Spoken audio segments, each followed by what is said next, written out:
Ngaphambi nje kwenkulumo kangqongqoshe wezemali kunezinhlangano ezibhikishayo kuzo kukhona neqembu SACP ukuzwa kabanzi ngalokhu sixhumana nentatheli izindaba zeSABC uAtule Joka. Athule, sitshele ingabe owani lo mbhikisho? Sibambe ngazo zibini kuwe studio. Umbutho wamakomanisi bengungene apha namhlanje kwakunyeke namanye amaqumrhu besithi urhulumente makame ngokucutha imali yakumaqumrhu anjengamapolisa nakwezemfundo besithi lo mali ichaphazela kakhulu umzekiziseko ukunikezela kwenkonzo eziziseko. Kodwa ke ndinaye unobhala weSACP apha ephondweni uMr Benson Nqezu uzasicacisela kabanzi makulunga nalomngcelele benilapha namhlanje. Mhlawumbe nimemelela ntoni Mr Nqezu? Mhlawumbe kubaleke ngantoni ba umphathiswa lo amamele izikhalazo zenu? Mangiqale apha ndithi umkhondo wegwala uphelela elityeni.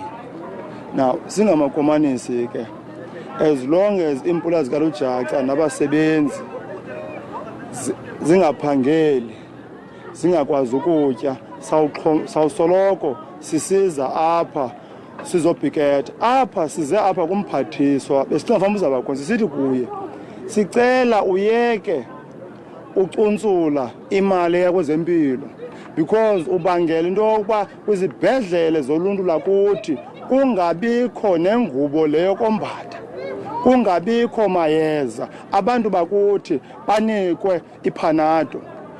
Ukwenza ude iclinics zethu zikhatha sithi nono ngosuku sithatha 45 uthi yiza ngemini ethile ngongathi ukugula kwenza appointment, abanye bekhwele ngemali eninzi, kungabikho onesi abaneleyo, ungabikho ogqirha abaneleyo, ungabikho iambulance oneleyo, ungabikho intoni izibhedlele ezaneleyo nezinye zakhe. That's why eyesibini kwezemfundo ukuze kuqinisekise into yokuba ezemfundo kukho tishela abaneleyo neinfrastructure makubekho imali eninzi emapoliseni njalo njalo. Ukugqibela sithi lo rhulumente wethu makayeke kuba yi-sales house, yandiva, yothengisa inkampani zikarhulumente azinike bucala, makazilawule ngokwakhe, angasebenzisi ukunyoluka norhwaphilizo as a convenient excuse yoprivatizer.